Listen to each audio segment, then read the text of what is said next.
Mesdames, Messieurs, chers amis, bienvenue au 6e Business Lunch de la plateforme climat de l'économie Genève. Je m'appelle Beat Klustein, je suis le directeur de cette plateforme. Je vous remercie chaleureusement pour votre intérêt et présence ici aujourd'hui, et je remercie particulièrement la Banque Pictet, notre hôte aujourd'hui, qui nous accueille dans ses locaux. Le thème de cet événement est le secteur financier encore de la transition climatique. Nous avons le plaisir aujourd'hui d'avoir un panel de grande qualité. 2 représentants de la Banque Pictet, un entrepreneur et enseignant, Madame Nathalie Böhler, la directrice du département de finances de la ville de Genève, une représentante et un représentant de Sustainable Finance Geneva.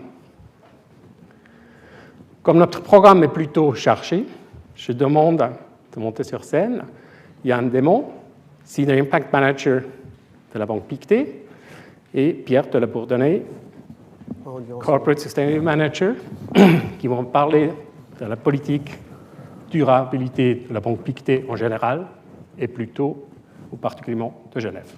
Merci beaucoup. Parfait, merci. Merci beaucoup.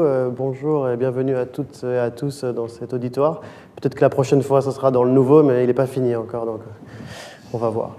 Comme l'a dit Beat, je m'appelle Yann Demont, je suis ici avec mon collègue Pierre de la Bourdonnais. Tous deux, nous travaillons dans une équipe qui s'appelle le Group Sustainability Office, qui est une équipe en charge de la stratégie de durabilité du groupe Pictet, que ce soit du côté opération ou du côté investissement. Alors malheureusement aujourd'hui, on n'a pas un temps infini, donc on a beaucoup à dire et pas beaucoup de temps, donc je vais faire un survol très rapide de la partie investissement et mon collègue fera la partie opération. Et ensuite, on sera là pendant le lunch aussi, donc on peut rentrer dans certains détails plus tard. Avant de faire la publicité de ce qu'on fait chez Pictet, ne vous inquiétez pas, ça ira. Je voulais quand même mettre un point qui me paraissait très important, particulièrement parce qu'on passait en premier dans le cadre de cette présentation. C'est quand on parle de transition climatique, certains d'entre nous ont tendance à penser qu'on parle de transition énergétique uniquement. Et pour nous, la transition, évidemment, est beaucoup plus large que ça et est considérée par l'ensemble des secteurs financiers, des secteurs de l'économie, pardon. Et c'est très important dans notre rôle d'investisseur global parce que c'est des concepts de transition qu'on doit appliquer beaucoup plus loin que les secteurs comme l'énergie, par exemple. Alors, en quelques mots, qu'est-ce que ça représente? Alors, évidemment, du côté de l'énergie, qui représente 25% des émissions de gaz à effet de serre globales, à peu près, selon les chiffres de 2023, ça a peut-être un petit peu évolué depuis. Là, on le sait, le chemin, il est relativement tout tracé et relativement clair. Alors, je ne dis pas qu'on y arrive et qu'on y est déjà arrivé, mais disons qu'on sait que le développement d'énergie renouvelable est particulièrement important. Si on pense, par exemple, à des secteurs comme l'agriculture, là, la question, elle se complexifie un petit peu. Qu'est-ce qu'est la transition pour l'agriculture? Alors, effectivement, il y a les questions de passer d'un modèle intensif que certains osent appeler traditionnel à un modèle régénérateur ou une agriculture régénératrice. Ceci dit, pas uniquement pour des raisons de carbone. On a des questions de santé du sol, on a des questions de perte de la biodiversité, on a la question de pollution des environnements dans lesquels les communautés vivent, nous inclus. Donc voilà, ça va beaucoup plus loin que la question du carbone. Et puis peut-être, dernier exemple, le bâti. On sait bien que construire, selon les derniers labels, est absolument essentiel et en train d'être fait. On sait aussi que le bâti doit se rénover et changer pour ce qui existe déjà. Voilà, donc c'est quelques exemples pour illustrer un petit peu l'importance d'aller au-delà de cette question climatique lorsqu'on parle de transition. Alors, assez rapidement, qu'est-ce que nous, en tant qu'investisseurs globaux qui investissons pour le compte de nos clients, faisons ? On a un objectif de décarbonisation qui est assez simple, mais qui malheureusement nécessite un tout petit peu de contextualisation. Et il y a un organisme qui s'appelle le SBTI, qui est le Science Based Target Initiative, qui est un organisme indépendant qui a pour but et rôle de valider les objectifs de décarbonisation de plus de 20 000 entreprises à travers tous les secteurs. Et dans ce cadre-là, notre objectif, c'est d'augmenter la part de nos investissements dans les entreprises qui ont reçu cette validation de la part de SBTI. Donc l'objectif, c'est d'arriver à 60% d'ici 2030 et 100% d'ici 2040, c'est-à-dire que normalement, d'ici 2040, toutes les entreprises dans lesquelles Pictet investit à travers ses portefeuilles devraient avoir un objectif de décarbonisation validé par cet organisme SBTi. Alors, pour y arriver, on a un panel de leviers, mais disons que j'ai mis ici les 3 plus importants.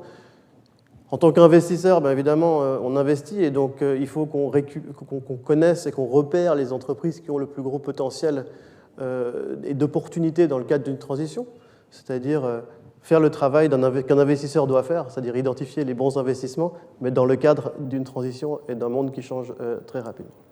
Deuxièmement, on a investir dans justement les sociétés dotées d'un plan crédible. Alors effectivement, il y a la validation du SBTi qui aide, mais le travail ne s'arrête pas là. Il faut vérifier que les plans sont effectivement mis à exécution et qu'on suive ces progrès. Et enfin, troisièmement, on doit accompagner les entreprises dans lesquelles on investit en jouant notre rôle d'actionnaire actif, c'est-à-dire à travers les discussions et l'engagement avec le management de ces sociétés et le vote lors des assemblées générales lorsqu'on parle de questions de transition ou de plans de décarbonisation.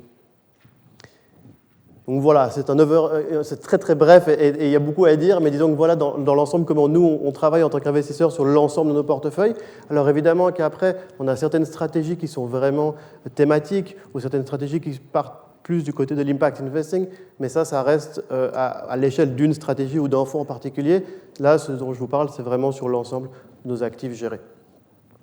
Alors voilà, l'investissement, ça représente évidemment une part immense de la totalité de nos émissions de gaz à effet de serre, mais nos opérations représentent tout de même 100 000 tonnes de CO2 par année, et c'est des émissions sur lesquelles on a une possibilité d'action relativement directe, et c'est pour ça que Pierre est là aujourd'hui pour vous parler de ça.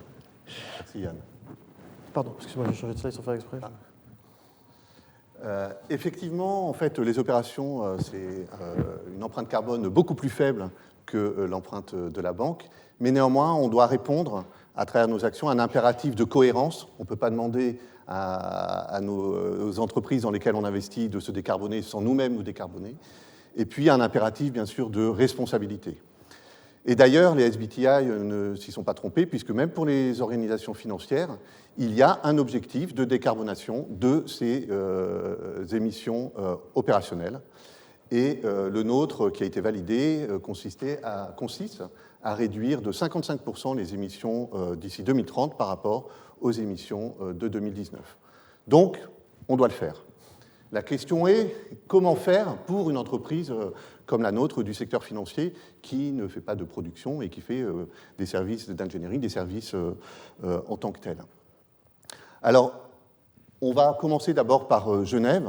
Donc, un des moyens pour décarboner nos opérations, ça va être de regrouper, et c'est en cours, de regrouper les collaborateurs dans un campus, donc qui consiste en le bâtiment 60 qui a été mis en place dans les années 2000, en 2008, il me semble, et puis le nouveau bâtiment au 66 qui vient d'être érigé et dans lequel on emménage petit à petit. Et ces deux bâtiments sont chauffés sans énergie fossile, uniquement à travers l'électricité, des pompes à chaleur. Ils suivent des standards de performance énergétique très très forts, et le dernier, là, celui qu'on vient de mettre en place, il va être certifié LEED Platinum, donc le plus haut standard de point de vue performance énergétique. On estime qu'on va économiser, en regroupant tous les collaborateurs et en quittant les vieux bâtiments chauffés au gaz, on va économiser environ 400 tonnes d'émissions par an. Voilà, ce qui représente plus de 10% des émissions de 2019 de nos opérations, des émissions directes. On ne s'arrête pas uniquement au scope 1 et 2, si vous voulez, donc à notre objectif SBTi. On va un peu au-delà. On encourage à travers ce campus la mobilité douce. On va avoir plus de 2000 places, 2000 places vélo. On encourage l'utilisation des transports en commun. Et puis, pour ce qui est des véhicules personnels, on a déployé plus de 150 bornes électriques pour favoriser la recharge électrique des véhicules. Voilà. Maintenant, on est un opérateur global, hein, et donc, que peut-on faire à l'international ? Alors, en premier lieu, ce qu'on peut faire, c'est décarboner l'électricité. On n'a pas forcément accès aux fournisseurs d'électricité. Si on y a accès, on va souscrire à des tarifs green. Si on n'y a pas accès, on va utiliser le mécanisme des certificats d'énergie renouvelable. Et donc, c'est un mécanisme qui permet de décarboner, au moins dans les chiffres, nos émissions. Et puis ensuite, on va appliquer le même principe. À chaque fois qu'on va renouveler les baux, on va étudier de nouveaux locaux et intégrer la possibilité de rejoindre des locaux qui ont une meilleure performance énergétique, qui n'utilisent pas de fossiles pour se chauffer, par exemple. Et le troisième point, c'est une fois qu'on a décarboné au maximum, pour atteindre nos 55%, que fait-on des émissions qui restent ? Alors là, en fait, c'est aussi un impératif de responsabilité que de s'en occuper, même si, pour le moment, ce n'est pas obligatoire. Pourquoi ? Parce que la science le dit. Donc le GIEC, dès 2007, dans son Assessment Report numéro 4, disait que, bon, il fallait quand même penser à ça. En 2014, avec l'AR5, eh bien, c'était complètement intégré au scénario SSP. Et là, dans son dernier rapport AR6, eh bien, c'est une des clés une fois qu'on a réduit les émissions pour arriver au net zéro. Voilà. Donc la science le dit, la loi le dit, il y a eu la LCI qui a été votée et qui est en force maintenant depuis janvier 2025 et qui va obliger toutes les entreprises suisses à être net zéro d'ici 2050. Donc réduire et faire de l'offsetting. Et puis enfin, Pictet le fait depuis 2020, où on participe au marché du carbone volontaire, où on achète des crédits carbone, on va dire, technical-based, pour compenser en quelque sorte les émissions qu'on émet de notre scope 1 et 2, et puis des crédits nature-based, donc soit des mangroves, soit des forêts, pour les émissions du scope 3. Voilà. Mais ça ne suffit pas, on estime que ça ne suffit pas, on veut aller un peu plus loin, et avoir plus d'impact sur la façon dont on va gérer nos émissions résiduelles. Alors, en premier lieu, en fait, on a participé donc le marché du carbone volontaire est un marché international, global. On a participé à ce marché, on participe à ce marché depuis 2020, et je ne sais pas si vous l'avez noté, mais l'OFEV a sorti un rapport sur les risques climatiques de la Suisse en fin 2025, et qui a été une sorte de cristallisateur, de révélateur de la direction que vous voulez prendre. Et on souhaite, par donc, la participation à des projets de capture de carbone, de se relocaliser en Suisse. Puisqu'on estime en fait qu'on peut aller à travers ce marché-là, cette contribution que l'on veut faire, on peut avoir plus d'impact. Voilà. En Suisse. Parce que la Suisse est on n'imagine pas forcément, mais aux avant-postes du changement climatique et va devoir faire face à l'adaptation, une adaptation très très forte. Donc être plus local. Le deuxième point, c'est aussi d'aller au-delà de la vision carbone et donc de profiter de la contribution à ces projets pour renforcer la biodiversité, améliorer la gestion de l'eau et puis surtout avoir un impact positif auprès des communautés. Voilà. Et donc, on souhaite, pour terminer, être vraiment additionnel, c'est-à-dire que par la finance, par l'argent que l'on va mettre dans ces projets, eh bien, faire la différence et rendre possible des projets qui ne le seraient pas si on n'y contribuait pas. Voilà. Donc, très brièvement, c'était ce qu'on voulait partager comme approche, Yann et moi, sur ce que la banque, enfin Pictet comme acteur du secteur financier, pouvait faire sur le sujet de la transition, et pas que climatique. Voilà, merci.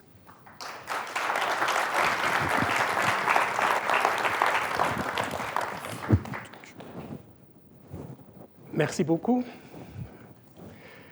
J'ai le grand plaisir maintenant d'accueillir Antoine Mack, associé gérant de Covalence SA et enseignant en finance durable à HEG Genève et l'ISFP, qui va nous parler des défis de la finance durable.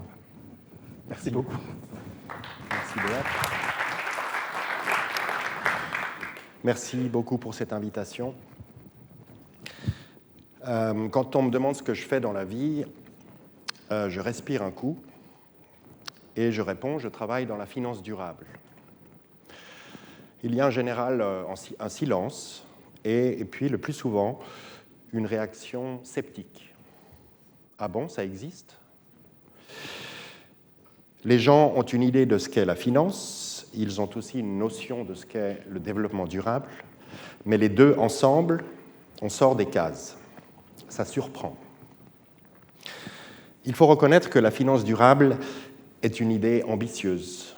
Faire de l'argent et faire du bien à la planète en même temps, on peut trouver qu'il y a ici quelque chose de contradictoire, d'idéaliste, voire d'utopique. L'utopie, c'est la description d'une société idéale, et c'est aussi, étymologiquement, un lieu qui n'existe pas.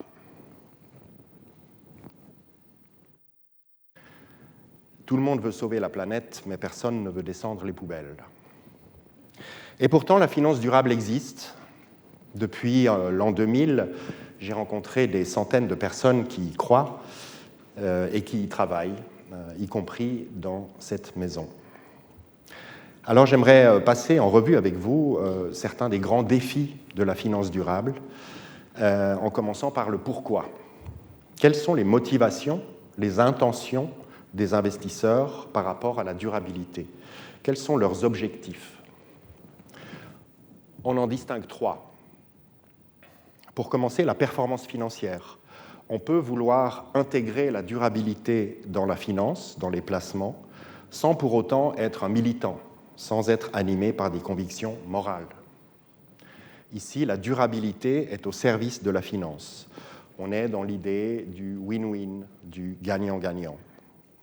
Et cette idée a beaucoup été utilisée pour promouvoir la finance durable dans les années 2000 jusqu'à 2010-2015, en particulier auprès des investisseurs institutionnels comme les caisses de pension. Cela s'est fait en bonne partie ici à Genève, notamment au sein du Programme des Nations Unies pour l'environnement. C'est la conviction qu'à moyen et long terme, les industries et les entreprises plus durables seront plus performantes. L'idée que les facteurs environnementaux, sociaux et de gouvernance, les facteurs ESG, peuvent représenter des risques financiers et des opportunités financières. En ce moment, on parle beaucoup du risque climatique, par exemple, et de la monétisation de ce risque. La deuxième motivation possible pour aller vers l'investissement durable est ce qu'on appelle l'alignement des valeurs et des placements. Je ne veux pas de tabac, de charbon ou d'armement dans mon portefeuille. On est ici dans des considérations morales que les philosophes décriraient comme déontologiques. Des principes, des valeurs nous poussent à investir dans des activités conformes à ces principes et à renoncer à investir dans ce qui s'y oppose. Le troisième objectif des investisseurs par rapport à la durabilité, c'est créer un changement dans l'économie réelle, avoir un impact positif sur la société et sur l'environnement. Ici, la finance est au service de la durabilité. Et en philosophie, on serait plutôt dans des approches conséquentialistes. On retrouve cette motivation dans des stratégies d'investissement thématiques durables, par exemple sur les énergies renouvelables, l'inclusion financière ou l'égalité homme-femme, et également dans les stratégies d'investissement à impact qui ont été évoquées rapidement plus tôt par Yann Demont. On voit donc que la finance durable n'est pas un ensemble homogène, mais quelque chose de complexe, de diversifié, déjà au stade de l'intention, de la motivation. Ensuite, il y a le quoi, le deuxième grand défi de la finance durable. Que doit-on prendre en compte? Que doit-on mesurer? Ce point dépend bien sûr du précédent, de l'objectif qu'on s'est fixé. Si on fait de l'investissement durable dans le but de maximiser le couple risque-rendement, eh bien, on va naturellement se concentrer sur les facteurs ESG qui sont susceptibles d'avoir des conséquences financières sur les entreprises et sur les investissements. C'est ce qu'on appelle la matérialité simple, la flèche qui va de la planète vers l'entreprise. Dans ce contexte, il faut prendre en compte les enjeux climatiques avant d'investir, par exemple, dans le secteur des énergies fossiles ou dans celui des assurances, qui sont directement concernés et impactés par le changement climatique. Si on souhaite créer un changement dans l'économie, si on veut avoir un impact positif sur la société et sur l'environnement, alors il faut aussi tenir compte d'événements qui n'ont pas de retombées financières à court terme, mais qui ont des conséquences sociales et environnementales réelles. Pollution, conditions de travail chez les sous-traitants, etc. On parle ici de matérialité double. On regarde aussi la flèche qui va de l'entreprise à la planète. Et il faut mesurer les impacts des investissements que l'on fait, ce qui n'est pas une mince affaire. J'en viens au troisième défi de la finance durable, qui intéresse tout le monde, la performance. Est-ce que la finance durable, c'est rentable? Est-ce que ça rapporte? La réponse n'est pas simple, ça dépend. De nombreuses études démontrent une corrélation positive entre score de durabilité et score financier. Voilà une bonne nouvelle. Mais si la durabilité créait automatiquement du rendement, ce serait en effet formidable. Mais attention, corrélation ne veut pas dire causalité.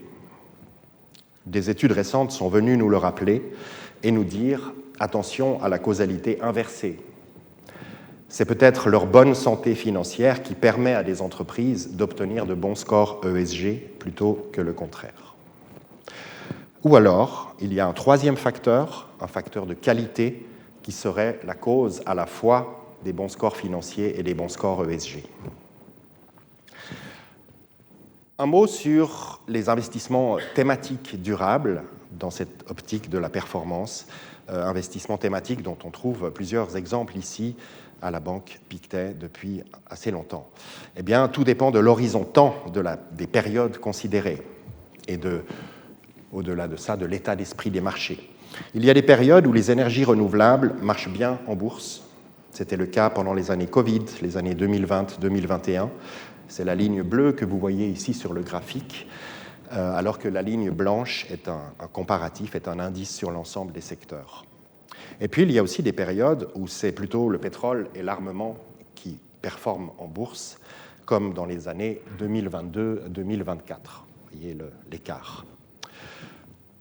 Pour apporter une note optimiste à ces propos, plusieurs études parlent de la résilience des placements durables.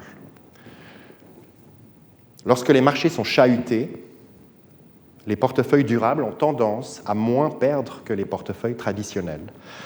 On l'a vu en avril 2025, quand Donald Trump annonçait ses tarifs douaniers. Les 5 fonds durables listés dans ce tableau ont moins perdu que l'indice général de la bourse. Enfin, quelques mots sur et c'est le prochain défi que je souhaite aborder, quelques mots sur le comment on fait de la finance durable, sur les impressions que cela donne, sur la crédibilité. Est-ce que la finance durable tient ses promesses ? Il faut observer et reconnaître que la croissance de la finance durable s'est aussi accompagnée par des soupçons d'éco-blanchiment ou de greenwashing. Prenons la situation où un banquier discute avec un client intéressé par les placements durables. Il y a ce moment délicat où le banquier va proposer un fonds au client et va lui montrer les 10 premières positions du fonds, les 10 entreprises qui ont le plus de poids dans ce fonds. Eh bien, on verra souvent chez le client une certaine déception de retrouver des grands noms de la bourse, des Amazon, des Nestlé, des Microsoft, voire des Total Energy. En pratique, les investisseurs, qu'ils soient privés ou institutionnels, ont des motivations plurielles qui peuvent se contredire. On veut des placements responsables, durables, rentables, peu risqués et liquides. C'est compliqué de satisfaire ces demandes. Ce qu'on appelle, à mon sens, le greenwashing est souvent un problème de malentendu, de manque de clarté. C'est pourquoi il y a des réglementations qui ont été adoptées, en Suisse et en Europe notamment, pour permettre au public d'y voir plus clair. Les réglementations demandent de former les conseillers à la clientèle, les banquiers, pour qu'ils puissent sonder et orienter les clients intéressés par la durabilité. Et dans ce cadre, j'ai la chance d'intervenir régulièrement à la Haute École de Gestion de Genève et à l'Institut supérieur de formation bancaire, ISFB. Pour réduire les malentendus, il est aussi important d'informer le public. Et l'événement d'aujourd'hui y contribue. Merci à la plateforme de l'organiser. C'est aussi une des missions d'organisations comme Sustainable Finance Geneva que je salue. En tant que membre et cofondateur, je suis heureux de voir le chemin qui a été parcouru par cette association, dont nous entendrons des représentants un petit peu après. Cela m'amène au dernier défi que je souhaite aborder aujourd'hui, celui de la démocratisation de la finance durable. C'est un domaine qui a longtemps été réservé à des experts évoluant dans un écosystème spécialisé. Et je crois qu'il est vraiment important que ce domaine se démocratise, que les citoyens se l'approprient. On voit des signes encourageants dans l'actualité récente à ce sujet. Récemment, en Grande-Bretagne, lors des élections locales, on a vu que la finance durable, et en particulier le rôle des fonds de pension, figurait parmi les thèmes de la campagne électorale.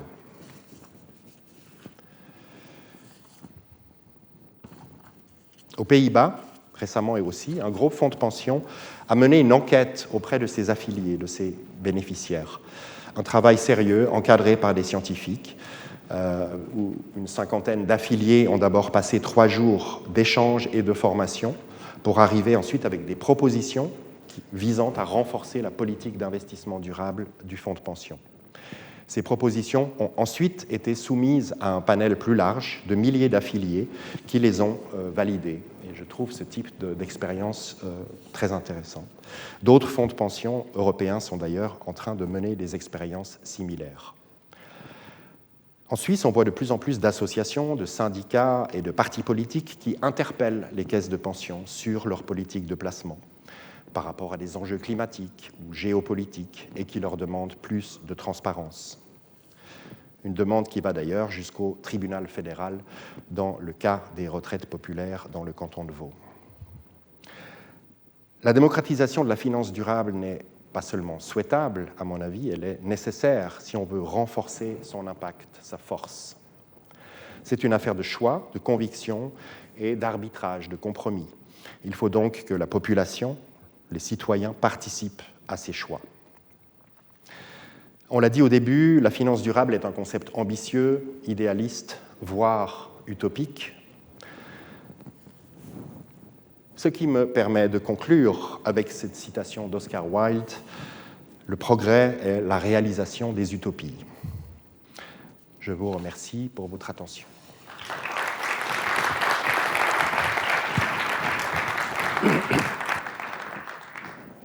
Merci beaucoup, Antoine, pour toutes ces informations. Je suis heureux de donner la parole maintenant à Nathalie Beuler, directrice du département des finances, de l'environnement et des logements de la ville de Genève, qui va nous parler de comment la ville assume le rôle du financement durable. Merci. Merci beaucoup. Bonjour à toutes et tous. Donc, je suis Nathalie Beuler, je suis directrice du département des finances de la ville de Genève. Et dans mon département, il y a le secteur finance, mais il y a aussi l'agenda 21, ville durable. Et puis l'idée, c'était de trouver des ponts entre ces deux services. Donc, la ville, elle a plusieurs défis à relever en matière de durabilité. Elle est un grand propriétaire foncier, donc elle doit beaucoup investir pour rénover son bâti, assurer la transition énergétique de ses bâtiments. Et le secteur financier, il est là pour soutenir ces investissements, ce grand besoin d'investissement, à la fois dans le secteur de la durabilité, mais aussi pour répondre aux besoins de la population en matière de prestations publiques. Nous avons intégré des critères ESG dans tous nos processus, et notamment nos processus financiers. Pour nous, c'est un levier stratégique.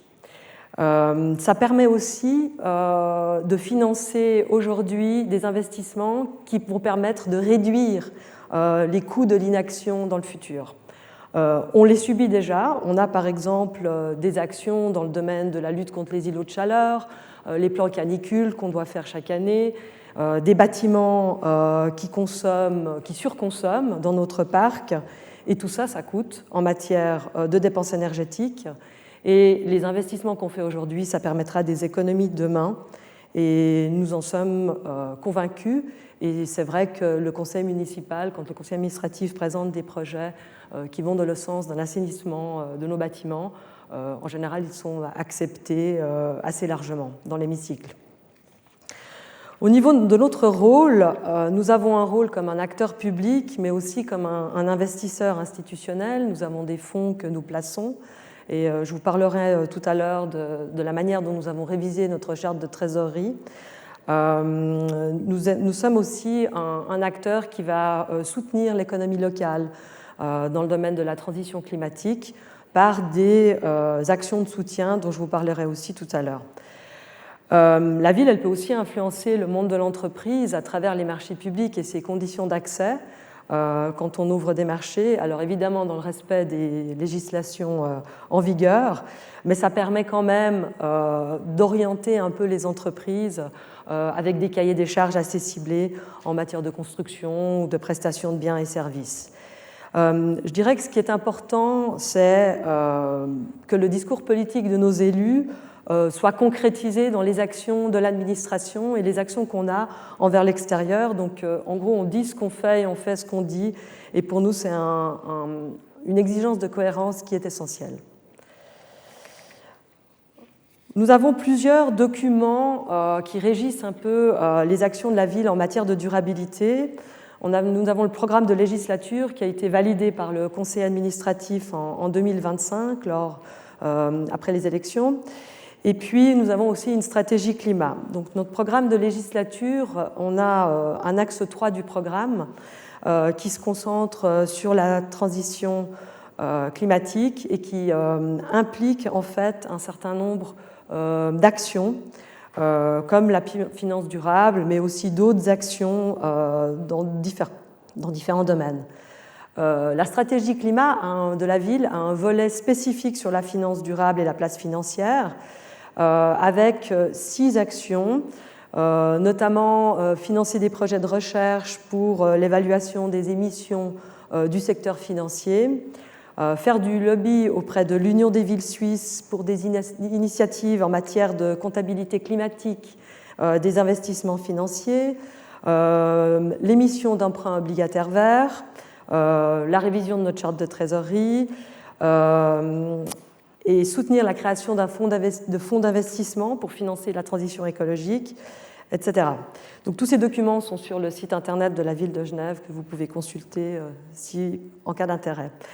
Donc, ces programmes, ces documents stratégiques, ils sont alignés avec la vision 2030 de l'ONU et les 17 objectifs du développement durable. Il est important d'avoir une cohérence locale et internationale de nos actions. La réussite de la transition, elle repose sur un financement durable et qui concilie aussi les contraintes budgétaires auxquelles nous devons faire face. Alors, au niveau de la finance durable, nous avons 3 actions que nous avons menées. Donc, la première, c'est la mise à jour de notre charte de trésorerie. Donc, nous l'avons mise à jour en 2023. Elle excluait déjà les investissements dans des secteurs comme l'armement, le nucléaire, les activités controversées, pour respecter des critères éthiques élevés. Mais nous avons rajouté une condition, en fait, qui n'est pas absolue, parce que c'est vrai que toutes les entreprises ne l'ont pas signée, mais qui est un choix préférentiel de contreparties qui ont intégré le pacte mondial de l'ONU. Donc c'est une initiative de durabilité pour les entreprises et qui leur permet aux entreprises d'aligner leur stratégie avec, selon 10 principes. Alors je ne vais pas vous les énumérer ici, mais les principes, ils se scindent en plusieurs catégories. Donc vous avez une partie, c'est les droits humains, le droit du travail, l'environnement et la lutte contre la corruption. Donc ces contreparties-là, c'est des contreparties que nous privilégions quand les instituts financiers avec lesquels nous travaillons nous proposent des contreparties qui les ont signées. Donc ça, c'est la mise à jour de notre charte qui a été validée donc en 2023, je le disais, et qui a permis et que nous avons communiqué à tous les instituts bancaires et financiers avec lesquels nous travaillons et qui nous permettent d'orienter nos processus financiers.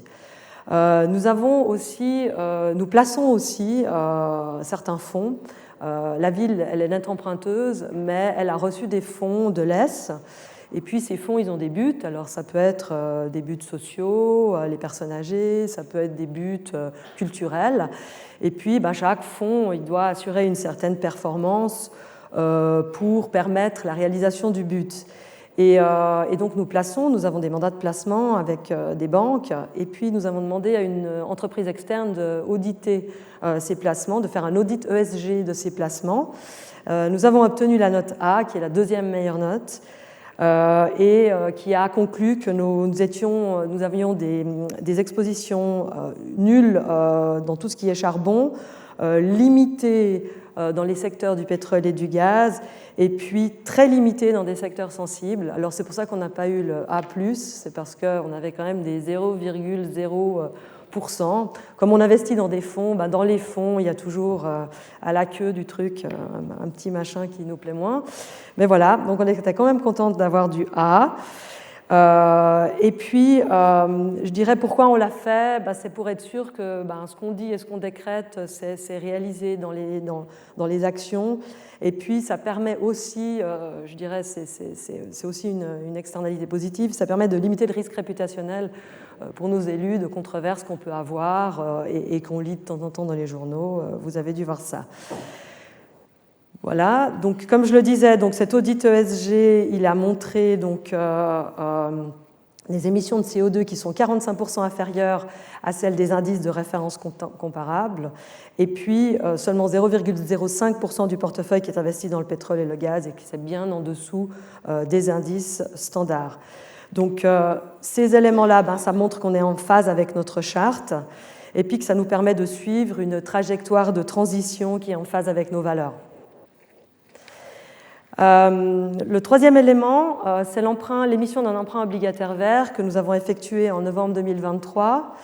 Nous avons émis pour un emprunt de 140 millions sur 10 ans pour financer des projets durables. Donc on a sélectionné 5 projets, 2 projets de rénovation que sont le complexe des Minoteries et puis le centre sportif des Vernets. Le lot baissé de la gare des Eaux Vives, donc c'est aussi un projet que nous avons inclus dans le portefeuille de cet emprunt obligataire vert. Donc alors ça c'est plutôt sur l'aspect mise à disposition d'équipements publics, un complexe sportif, un complexe socioculturel, une crèche, des commerces, une vélostation, et puis un immeuble de logements sociaux qui est construit au-dessus, qui est réalisé par la Fondation de la Ville de Genève pour le logement social. Nous avons aussi inclus un projet de végétalisation des toitures pour lesquels un crédit a été voté par le conseil municipal et qui implique l'installation de panneaux solaires sur nos immeubles. Ça permet d'augmenter notre autoconsommation et éventuellement de revendre l'énergie sur le marché. Nous avons aussi le projet des doubles vitrages, qui est un projet qui permet une meilleure efficacité énergétique de nos bâtiments, qui est une obligation légale au niveau cantonal. Donc, cet emprunt obligataire vert, il nous a permis de financer des projets qui œuvrent pour la transition climatique de notre administration et qui vont dans le sens aussi d'une efficacité énergétique de nos bâtiments pour le volet rénovation. Notre service de l'énergie publie chaque année la liste de nos plus gros consommateurs, et c'est vrai que c'est ces bâtiments-là qui sont ciblés en priorité pour des raisons évidentes. La végétalisation des toitures, c'est non seulement ça permet d'installer des panneaux solaires et puis d'améliorer la qualité du bâti, mais ça permet le confort aussi de l'habitat et puis d'améliorer l'esthétique des bâtiments.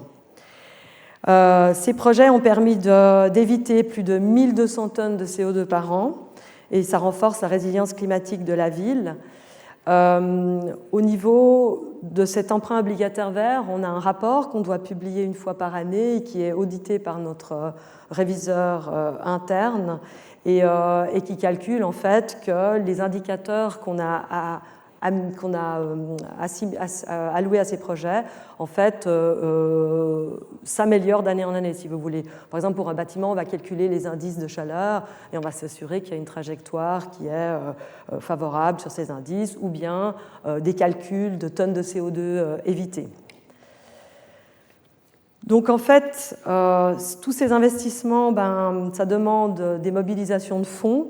Comme je le disais, donc, on a notre plan financier d'investissement qui est assez dodu, on va dire, parce que les besoins en matière d'investissement pour la durabilité, mais aussi pour répondre aux besoins de la population, ils sont grandissants. Mais nous sommes convaincus en fait que c'est un investissement aujourd'hui pour économiser plus tard. Ça permet aussi de soutenir l'économie locale à travers nos investissements, puisqu'on fait travailler l'économie locale. Et puis, ça permet aussi à notre département des constructions, il intègre aussi des critères de durabilité dans ses projets de construction, et ça permet de faire travailler les entreprises selon des standards de durabilité. Donc, c'est un peu une espèce de cercle vertueux. Voilà. Nous avons aussi donc, une délégation à l'économie en ville qui fait donc, le lien entre l'administration et le monde de l'économie avec le délégué M. Rocha da Silva, que je salue au premier rang. Et donc on a lancé un programme en entreprise durable pour soutenir les PME locales dans leur chemin vers plus de durabilité. Donc en fait, les PME qui sont intéressées, elles peuvent faire appel donc, à cette entreprise qui accompagne ces PME et dont le coût d'accompagnement est pris en charge à 50% par la ville de Genève.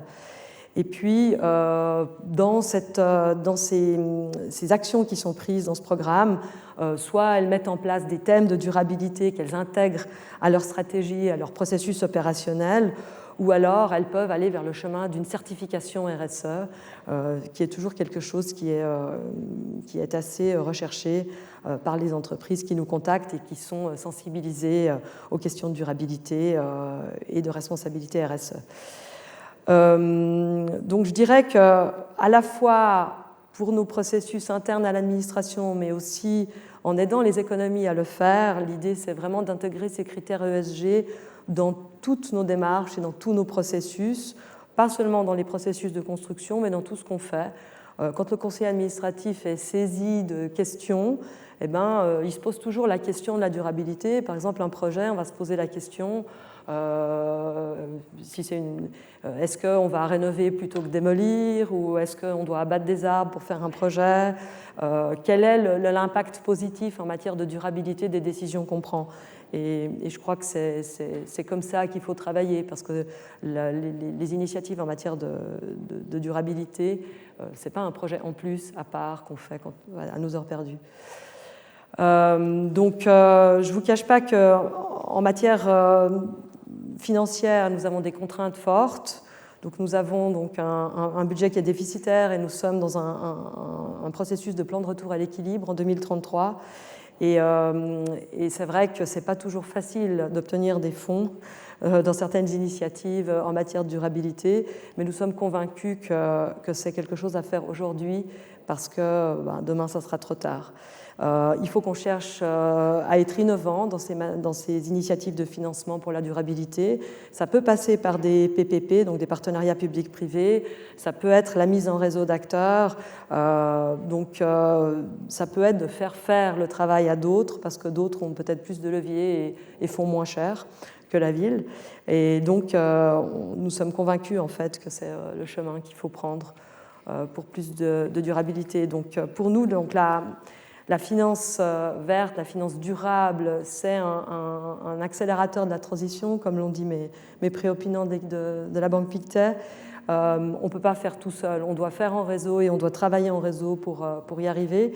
Alors il est important d'avoir un cadre réglementaire et légal assez cadrant, je dirais, et puis le même pour tout le monde. Donc c'est vrai qu'il y a des initiatives et des lois qui rentrent en vigueur et qui permettent justement de marcher un peu alignés dans cette question de la durabilité. On a la loi climat et la loi CO2 qui sont entrées en vigueur au 1er janvier 2025.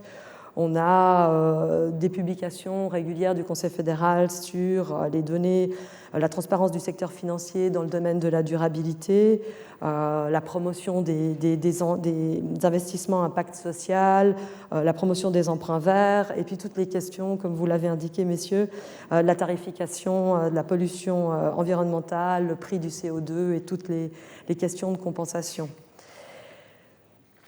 Donc, nous, en définitive, en conclusion, nous sommes ravis en fait, de ces initiatives que nous avons prises et c'est des choses que nous allons refaire de manière régulière. Donc, l'audit de notre portefeuille, des emprunts obligataires verts, nous allons en émettre d'autres. Nous sommes attentifs à être alignés en fait, avec cette stratégie climat dans nos processus financiers. Nous sommes attentifs aussi à soutenir l'économie locale, c'est le rôle d'une collectivité publique, un rôle de modèle aussi, et d'incitation. Et puis de développer des partenariats avec le secteur financier pour aller vers plus de durabilité pour le bénéfice de toutes et tous. Je vous remercie de votre attention.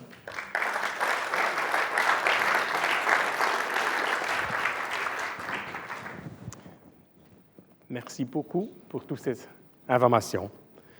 C'est avec grand plaisir que je vous présente maintenant Kali Tyler, la directrice de Sustainable Finance Geneva, et Greg Henny, qui est membre du comité de stratégie de surveillance de SFG, mais qui est aussi Chief Investment Officer de la Caisse de prévoyance de l'État de Genève. Ils vont nous partager leurs réflexions sur la finance durable dans l'écosystème genevois. Parfait. Merci. Merci, Beat. Bonjour tout le monde, je m'appelle Kaylee Taylor, je suis la directrice de Sustainable Finance Geneva. Je suis Grégoire Henny, CIO de la Caisse de pension de l'État de Genève et membre du comité de SFG. Et aujourd'hui, on va faire un petit résumé sur la finance durable, mais aussi comment l'approche peut bénéficier l'écosystème genevois. En fait, 2 mots sur la SFG. Nous sommes une petite association locale qui est concentrée sur la promotion de la finance durable à Genève et aussi en Suisse. Nous sommes créés dans 2008 par les professionnels dans le secteur, comme Antoine et des autres. Et maintenant, on a 50 membres individuels et plus que 400 membres individuels. 50 institutionnels, 400 individuels. Notre stratégie est focalisée sur 3 piliers. Le premier est vraiment de promouvoir l'action, de mobiliser le capital au niveau local, mais aussi avec le Genève International au niveau international. Et aussi de renforcer la valeur commerciale de la finance durable. On a aussi un programme pour animer la communauté de le secteur finance durable. Comme vous savez très bien, le monde est confronté à de multiples crises qui se renforcent mutuellement. Le changement climatique, la perte de biodiversité, les perturbations de la chaîne de valeur, l'injustice sociale, les guerres, les conflits. Et le secteur financier est impliqué. Comme Antoine a dit, il y a un concept qui s'appelle la double matérialité. Et ça veut dire que le système financier est à la fois affecté par les problèmes et influence leur évolution. Grégoire, je sais que le concept est très important pour le CPSG. Comment vous voyez ça? Nous prenons le concept de double matérialité très au sérieux. Nous calculons par exemple l'impact de l'environnement sur nos investissements et on le traduit à travers aujourd'hui une VaR climatique, c'est surtout du risque physique. Cette notion va évoluer, elle est obligatoire. Elle est par la réglementation PP2, nous devons prendre en compte tous les risques qui impactent nos investissements. Et puis on regarde aussi l'impact de nos investissements sur l'environnement. Et il est comme piqueté à 2 niveaux. Le premier niveau, c'est bien évidemment au niveau de nos investissements. Donc on est en train de réduire nos émissions carbone. Et puis nous gérons la trajectoire de la température de nos investissements. Et puis il y a aussi au niveau de l'entreprise, donc au niveau du tri, au niveau du zéro papier, au niveau même du nettoyage de jour, au niveau social, dans les prestataires que nous sélectionnons. Donc elle s'applique à tous les niveaux. Et ça, c'est pourquoi la finance durable est la seule voie à suivre. Parce que la prospérité économique, c'est lié avec le développement durable. La finance durable, comme une définition, c'est les services financiers qui intègrent les critères ou les objectifs environnementaux, sociaux et gouvernance. Et pourquoi suivre cette approche?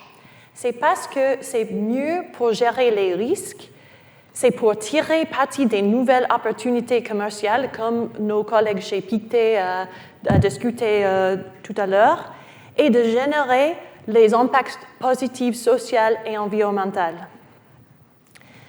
Comme le taille de marché, à ce moment, chaque année, ça augmente en fait, et à ce moment, le finance durable est presque un quart de marché total. Et je voudrais faire un petit zoom sur une stratégie dans le secteur de finance durable, l'investissement à impact. L'investissement à impact a 3 piliers. Le premier et le plus important, c'est l'intention de générer un impact positif social ou environnemental. Les investissements visent un rendement financier. Ce n'est pas la philanthropie, c'est vraiment pour faire l'argent. Et aussi de mesurer et rapporter la performance d'impact. Mais pour la taille de cette stratégie, c'est beaucoup plus petit. C'est seulement 1% du marché total. Le secteur financier a un rôle clé à jouer dans la transition. Et c'est comme nos collègues ont dit avant, c'est vraiment comme des entreprises avec les clients, le chaîne de valeur, les employés, et aussi comme gestionnaire des capitaux. Ça, c'est le plus grand rôle parce que où ils mettent l'argent, ça compte. Et aussi comme les acteurs influents du marché. Il peut utiliser son savoir pour promouvoir le développement durable. Maintenant, je vais transitionner un peu sur l'écosystème suisse. Comme vous savez, nous sommes un pôle multilatéral mondial, mais aussi un centre financier de premier plan. Et ça, en combinaison, ça c'est très puissant pour la finance durable. Nous avons fait une cartographie de tous les acteurs qui sont dans la finance durable à Genève et on a trouvé presque 300 acteurs qui sont focalisés sur la finance durable. Et sur la rive gauche, nous avons la gestion de patrimoine, en fait le plus grand cross-border gestion de patrimoine dans le monde, et aussi la négociation de matières premières. Et nous avons des pionniers dans l'investissement à impact. Sur la rive droite, nous avons l'ONU, nous avons une plateforme pour la coopération mondiale avec beaucoup de thèmes, biodiversité, de commerce, santé, travail, télécommunications, la paix. Et comme j'ai dit, ensemble, ça c'est très puissant pour la finance durable. Maintenant, je vais passer la parole à Greg pour explorer comment l'écosystème genevois peut bénéficier de l'approche de finance durable. Merci. J'aimerais vous parler en fait d'un projet où SFG est très impliqué. L'idée, c'est de vraiment travailler sur cet écosystème. On ne peut pas parler d'impact, comme on l'a dit tout à l'heure, sans parler il faut que tous les acteurs soient autour de la table. On a tous un rôle à jouer. Nous sommes partis de la feuille de route de l'État de Genève qui s'est engagé à être net zéro en 2050. Et parmi les projets qui sont aujourd'hui à disposition, eh bien, il y a le photovoltaïque qui est vraiment très concret puisqu'il s'agit d'une technologie qui est éprouvée. Il y a la rénovation des bâtiments et l'efficience énergétique. Il y a aussi l'eau. Pictet prend ça très au sérieux, mais nous le prenons aussi au sérieux. Vous savez qu'on utilise dans nos toilettes et dans nos radiateurs de l'eau potable. C'est quelque chose qui devrait changer. Vous savez que l'eau devient stratégique. Hier, il y a une annonce de Elon Musk par rapport à SpaceX parce qu'ils se sont rendus compte qu'ils ont besoin de beaucoup d'eau pour refroidir leur data center. L'eau est vraiment en train de devenir stratégique et se raréfie. Il faut qu'on travaille dessus. Donc on travaille sur un projet sur le canton pour recycler les eaux usées et les utiliser de meilleure façon. Donc l'eau est aussi un objectif. Et puis il y a tout le système de chauffage à énergie renouvelable, et c'est notre point de départ. L'idée, c'est, dans ce projet pilote, c'est la solution éprouvée. On a regardé avec des acteurs clés comme les SIG. SFG joue le rôle de vraiment définir le cadre, les définitions et les mesures. On ne peut pas faire d'impact si on n'a pas d'objectif et si on ne mesure pas l'avancée du projet par rapport à ces objectifs. Et l'idée, c'est tout comme donc les SIG ont les réseaux thermiques structurants, et puis il y a des trous dans la raquette, c'est tous les bâtiments, les villas et les maisons. Donc il y a aujourd'hui des projets clés en main pour les maisons et les villas, il n'y en a pas pour les bâtiments. Et notre idée, c'est de venir avec des solutions technologiques, techniques, il y a les deux. Il ne suffit pas de mettre une solution technique, il faut aussi après l'optimiser, donc c'est dans le temps que ça se gère. Et l'idée, c'est d'offrir clé en main des solutions pour les immeubles. Donc nous travaillons sur ce projet-là. Et puis évidemment, il y a le projet sur l'eau. L'eau de Génilac. Vous savez que Génilac rejette 30% d'eau usée. On pourrait réutiliser ces eaux pour justement les nouveaux projets OPAV, mais aussi pour l'irrigation, l'arrosage des terrains agricoles dans le canton. L'écosystème, vous avez tous les acteurs ici. On a parlé de SFG. On a parlé du rôle des investisseurs institutionnels. On doit pouvoir, et c'est la bonne nouvelle, il est possible d'avoir un effet positif pour nos bénéficiaires, donc un rendement. On peut faire un impact positif d'un point de vue social et environnemental, et puis on peut aider le canton à délivrer son net zéro. Nous avons aussi un net zéro. Nous sommes engagés en tant que caisse de pension en 2050, donc on peut tous tirer dans la même direction. Les pouvoirs politiques, on a besoin d'avoir un cadre réglementaire clair, un soutien par rapport aux technologies. On ne peut pas se permettre de développer un modèle et qu'on nous dise « oui, mais cette technologie-là, elle n'est pas standardisée, donc on ne peut pas la soutenir ». Il faut qu'on ait cette assurance. Il faut un terrain de jeu. Donc la CPEG a beaucoup d'immobilier, mais on fait déjà notre travail, mais on aimerait agir en dehors de si possible, de notre immobilier. Et puis, si possible, des subventions, des garanties. On se pose la question, par exemple, que ce n'est pas le rôle des bénéficiaires de prendre tous les risques. Il y a des coûts d'études, tous ces coûts devraient être partagés entre les différents acteurs.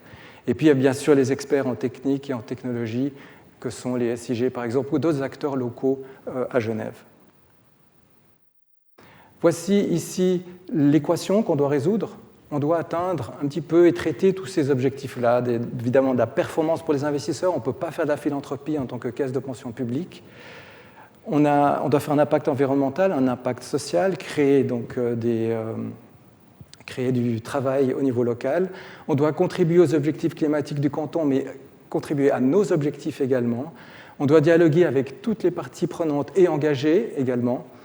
On doit créer un modèle qui a un effet d'échelle, donc qui puisse être déployé dans l'ensemble du canton, mais aussi en dehors du canton. On travaille aussi un petit peu avec le canton de Vaud pour l'instant, et on va essayer de développer cela. Et puis d'être un accélérateur du changement et de l'innovation au niveau du canton. Contribuer à l'indépendance et l'autonomie énergétique du canton, c'est un point qui est en train de devenir extrêmement important, surtout avec les derniers événements géopolitiques. On parle de souveraineté, ce mot revient vraiment très très souvent. Implémenter donc des solutions avec des technologies qui sont éprouvées. Valoriser, on ne veut pas prendre de risques techniques et technologiques au niveau de la caisse. Valoriser les ressources renouvelables locales, surtout le photovoltaïque, et puis être un pionnier et accélérateur de la transition énergétique. Donc ça c'est tout. Si vous voulez participer dans notre communauté, vous pouvez, n'hésitez pas de me contacter. Et je pense que ça c'est tout. Merci beaucoup. Merci pour votre attention. On reste ici. Merci beaucoup. Merci. On est dépassé déjà un peu le temps, mais n'empêche, j'aimerais quand même prendre un peu, s'il y a des questions du public aux intervenants, je demande peut-être tous les intervenants de nous rejoindre sur scène. Il y a Sabina et Jürgen qui ont un microphone. Alors, si vous posez une question, j'aimerais bien que vous attendiez le microphone avant de poser les questions, comme l'événement est filmé, sinon les gens ne vont pas comprendre les questions. Il faut peut-être serrer un peu. Est-ce qu'il y a des questions ? Bonjour, David Lequercio. J'ai deux questions qui sont liées. La première, c'est un peu peut-être pour Pictet, mais peut-être pour Sustainable Finance, c'est la tension entre ce désir d'avoir des investissements à impact ou plus durables et les attentes de rendement des investisseurs. Il y avait une étude qui montrait qu'entre 2010 et 2019, pour les entreprises du SP500, 93% du total des profits ont été redistribués aux actionnaires, soit sous forme de rachat d'actions, soit sous forme de dividendes. Donc au final, il restait 7% pour, par exemple, tous les investissements pour la transition énergétique ou être plus durable de manière générale. Donc comment vous vous positionnez aussi en tant que banque pour peut-être trouver cet équilibre entre les deux dimensions? Et si on est dans ces... Alors c'est un exemple extrême parce que c'est les États-Unis, mais l'Europe va un peu dans ce sens. Comment vous positionnez pour justement avoir un peu plus d'argent qui aille dans cette dimension de durabilité des profits dégagés? Et puis deuxième question qui est un peu liée, c'est le taux d'actualisation. Est-ce que tout ça peut bouger tant qu'on ne fait pas peut-être bouger le niveau du taux d'actualisation vers des niveaux qui donneraient davantage de valeur au futur que ce qu'on a aujourd'hui, puisque le taux d'actualisation, c'est en grande partie un choix de société plus qu'un calcul très scientifique. Merci. Je peux commencer si tu veux.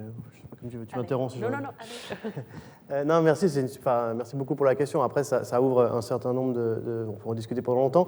Après, je pense qu'en tant que banque, il faut peut-être qu'on différencie deux choses qu'on fait. C'est-à-dire, la première, c'est comme l'ont bien dit les autres interlocuteurs, c'est l'intégration des critères ESG dans l'analyse financière.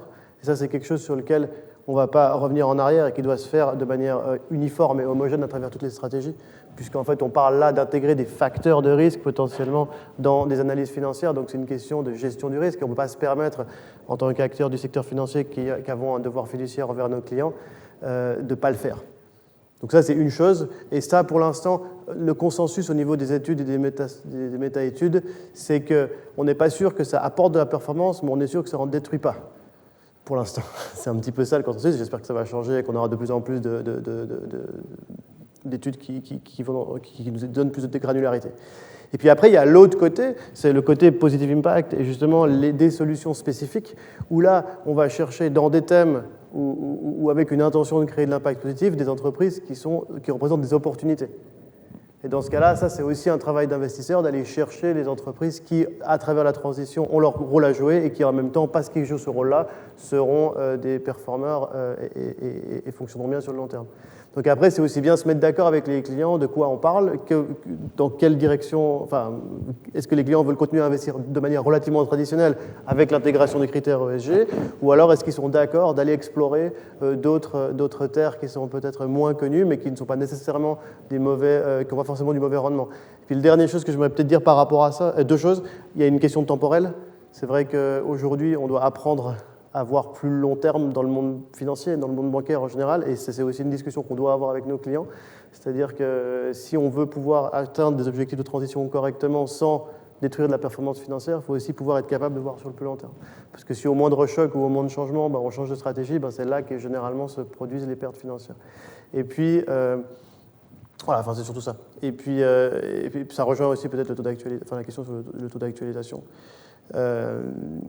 Mais voilà, après, c'est vrai qu'il y a aussi un gros travail d'éducation des clients, d'un côté, et d'éducation du personnel qui travaille chez nous. Et ça fait partie aussi de la mission de notre équipe, c'est d'être sûr que les informations sont à disposition, que ces distinctions sont bien faites, qu'on évite l'éco-blanchiment et le greenwashing par, justement, comme tu as très bien dit, simplement un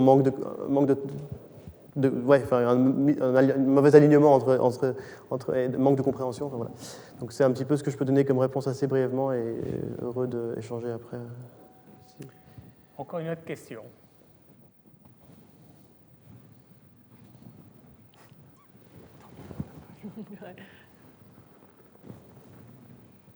Bonjour, Michael McCarthy. Déjà, je voulais vous remercier tous parce que j'ai trouvé la qualité des présentations très bonne, surtout sous les contraintes de temps qui nous avaient été données. Et puis j'ai une question pour Mme Beuller. Ça concerne l'émission de ces obligations vertes. Est-ce qu'elles permettent de baisser le coût du capital ou le coût de la dette pour la ville?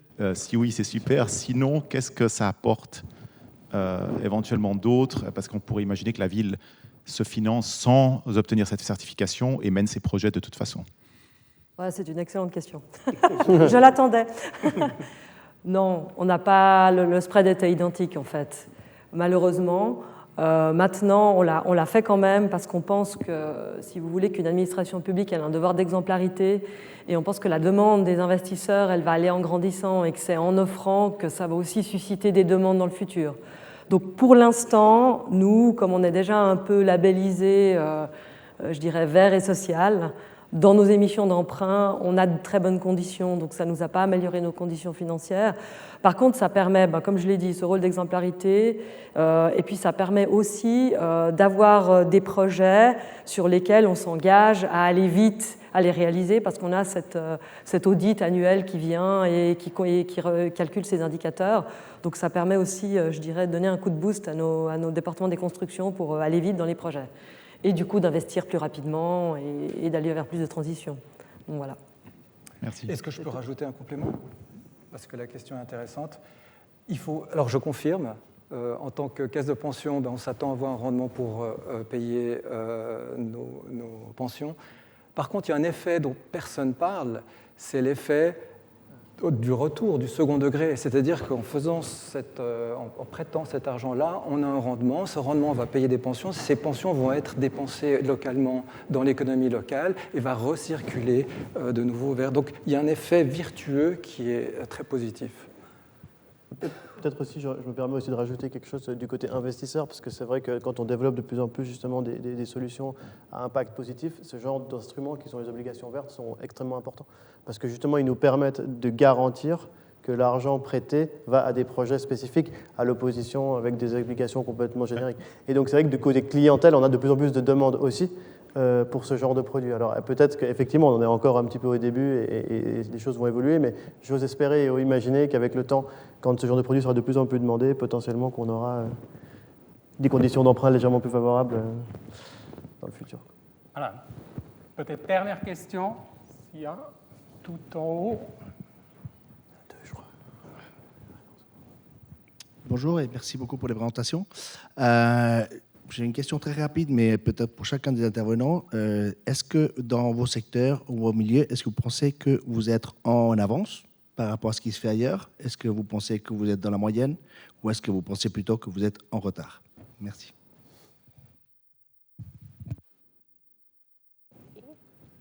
Une bonne question. On fait dans l'ordre. Oui, mais peut-être un mot, très vite. Ah bah non. Non, alors vas-y, commence du côté opération, ok? Parce que c'est pas la même chose. Alors côté opération. Côté opération, je dirais qu'on est dans la moyenne avec un peu d'avance, notamment l'avance sur la partie gestion des émissions résiduelles. La partie décarbonation, c'est souvent plus difficile. Bon, ce qu'on a fait avec le campus, on est vraiment là franchement en avance, mais de façon globale, c'est beaucoup plus difficile. Donc voilà, donc en avance et en moyenne. Alors, je vais faire encore plus vite. Côté asset management, donc gestion de fonds, je pense qu'on est bien positionné. Je dirais, ça serait quand même un peu ambitieux de dire particulièrement en avance, mais disons plutôt bien positionné. Question gestion de fortune, je ne sais pas qu'est-ce que véritablement être en avance, mais je pense qu'on est dans la moyenne. Et on y travaille activement. Merci beaucoup. Un grand merci encore à tous les oratrices et orateurs. Merci beaucoup. Je pense qu'on peut les applaudir très fort.